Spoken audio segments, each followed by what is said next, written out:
स्वागत है आप सभी का एक नई वीडियो सीरीज में। मेरा नाम है एचपी सोलंकी। दरअसल भारत सरकार केवल महिला अदालतों की शुरुआत करने जा रही है। इस पहल का नाम नारी अदालत योजना रखा गया है। आपकी जानकारी के लिए बता दें, शुरुआत में यह असम और जम्मू कश्मीर के 50-50 गाँव में पायलट आधार पर शुरू की जाएगी। ध्यान रहे 6 महीने के बाद इसे देश के बाकी हिस्सों में भी लागू किया जाएगा। अगर नारी अदालत योजना के उद्देश्यों की बात करें तो महिलाओं को स्थानीय स्तर पर उनके सामने आने वाले छोटे प्रकृति के मामलों के समाधान हेतु एक वैकल्पिक शिकायत निवारण तंत्र प्रदान करना है। वैसे सभी राज्यों के लिए विस्तृत मानक संचालन प्रक्रिया तैयार की गई है, जो जल्द ही लागू कर दी जाएगी। ध्यान रहे ये अदालतें घरेलू हिंसा, संपत्ति के अधिकार और पितृसत्तात्मक व्यवस्था का मुकाबला करने जैसे मुद्दे हेतु वैकल्पिक विवाद समाधान मंच के रूप में शुरू की जा रही है। याद रखने योग्य तथ्य है कि ये नारी अदालतें ग्राम पंचायत स्तर पर स्थापित होंगी, न कि खंडिया जिला स्तर पर। अगर इन अदालतों की संरचना की बात करें तो इसमें आधे सदस्य ग्राम पंचायत के निर्वाचित सदस्य होंगे, जबकि आधे सदस्य शिक्षक व सामाजिक कार्यकर्ता जैसी प्रतिष्ठा वाली महिलाएं होंगी। ये महिलाएं ग्रामीणों द्वारा नामित की जाएंगी। अगर इन अदालतों के कार्यों की बात की जाए तो इसके मुख्य कार्यों में महिलाओं के कानूनी अधिकारों के प्रति जागरूकता बढ़ाना और इसके अधिकार क्षेत्र में आने वाले मामलों को हल करना है।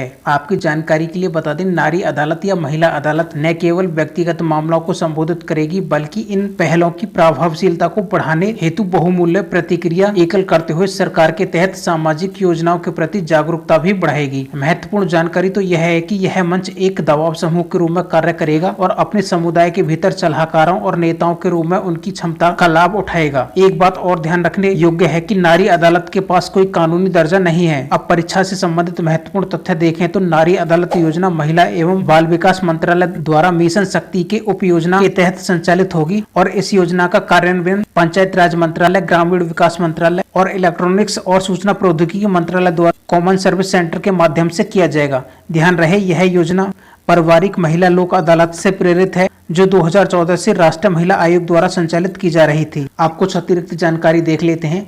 दरअसल न्यायपालिका में नवाचार बढ़ाने के लिए कुछ नई पहल भी की गई हैं, जैसे लोक अदालत या लोगों की अदालत, जहां पर विवादों को आपसी सहमति से या दोनों पक्षों में समझौता कराकर उसे डिक्री घोषित कर दिया जाता है। लोक अदालतों को सिविल कोर्ट की शक्ति प्राप्त है। इसमें कोई भी फीस नहीं लगती। इसके निर्णय के विरुद्ध अनुच्छेद 226 के तहत उच्च न्यायालय में अपील नहीं होगी। इसी प्रकार परिवहन न्यायालय की अवधारणा पहली बार 1984 में देखी गई थी।